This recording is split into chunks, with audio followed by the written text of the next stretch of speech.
Good morning, staff and students, and welcome back to Charles Herbert Flowers High School, a mecca of excellence where your Jaguars hustle harder by exhibiting hard work, utilize resources, are success-oriented, tenacious leaders, exceeding expectations.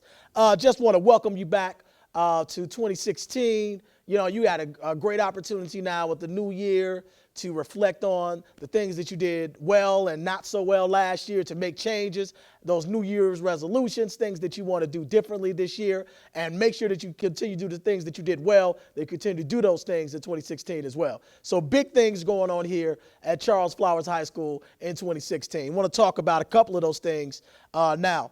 So over the break, I want to give a shout out to the our National Arts Honor Society students and Ms. Pond and Mrs. Cone, who stayed here over the break, came in on the 30th and actually painted murals in our new Honors Lounge. So we've got new murals in that room, is new paint in that room. We've got new furniture in there. We'll have microwave ovens in there. We're still taking donations for furniture and microwaves and things along those lines.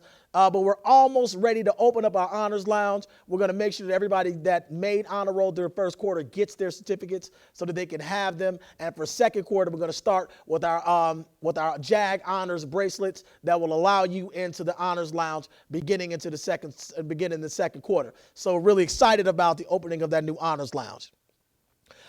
Winter sports have gotten off to a great start. I'm really excited about wrestling and indoor track and basketball. So I want to talk about each one of those. So indoor track, I'm really excited that we have a student here, Ferris O'Neill, who was highlighted by Mile Split as the fastest girl in Maryland 4A in both the 55 and 300. And not only is she an outstanding athlete, but she's got like a 4,000 grade point average. So she's an outstanding student and athlete as well. So very proud of our student athletes, and especially Ferris in the area of track.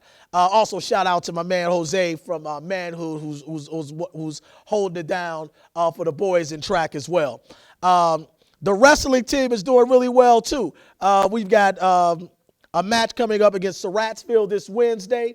They've only lost one time this entire season. They got a lot of athletes in wrestling that are moving towards states, and we're really excited about them. Shout out to my man Sean, who's behind the camera right here, one of our wrestlers for our JAG wrestling team. Also, shout outs to Jerome and Rashay, all boys on Manhood 101 that are members of the wrestling team. Want to make sure that we're doing big things on that wrestling mat. If you got a chance, come out and see them as they wrestle against Surrattsville on Wednesday. Big game tomorrow night, guys. If you guys haven't been aware of, they spent the last month redoing our gym floor. So our gym floor is completely redone now, and it is absolutely beautiful. And we're going to christen our new gym floor by blowing out Wise High School tomorrow night. We host the Wise Pumas here tomorrow night. JV starts at 5, varsity starts at 7. Make sure that you come out and you support your Jags as they play Wise tomorrow night. The Jags only have one loss this season. They're currently 8-1. I believe Wise has only got one loss this season as well. So I think they're currently 8-1 as well. So two teams, they're going to do big things in the state in basketball, will be squaring off here tomorrow. So make sure that you come out and you support Flowers Athletics at the basketball game. 3 weeks left in the quarter. So it's real important right now that you're focused on getting reorganized for the end of the second quarter, that you're getting all of your materials together, that you're making sure you're checking school max, that you're getting your classwork and your homework in, that you're studying for those midterm exams that'll be going on in a couple of weeks, that you're doing everything that you can in these next 14 days to ensure that you are successful, that you're academically successful at the end of the quarter. So make sure that you're going through those folders, that you're organizing your materials, that you're getting ready to maximize your academic performance for the second quarter. So really important that we focus on that as well.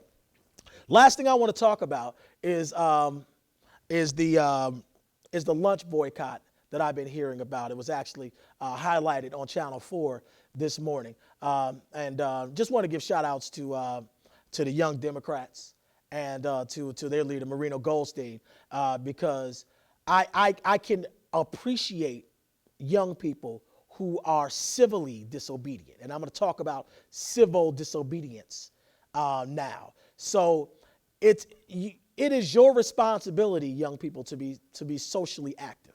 You know, there's a lot of things that are going on in your world. I'm not sure if you guys are aware of this, but the grand jury came back on the police officer who shot Tamir Rice in Cleveland a couple of months ago, and they decided that he's not even going to be charged with committing murder of this 12-year-old boy.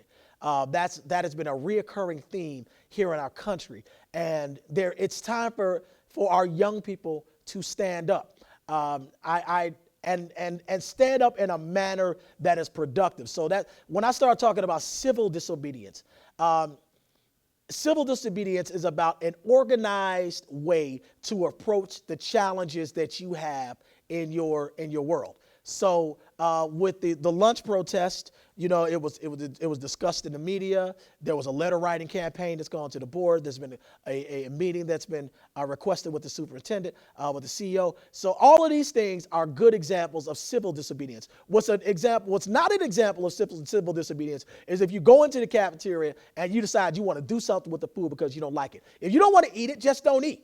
I'll make sure that we have some microwaves in there. You can bring your lunch from home, and you can warm up your own food. If you have a problem with that, then find a way to participate in civilly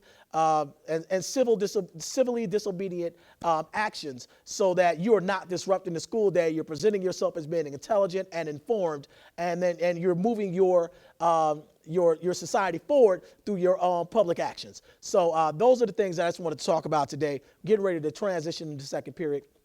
That being said, want everybody to have a wonderful week. I'm Principal Brown. Don't have a good day. Have a great day. Thank you.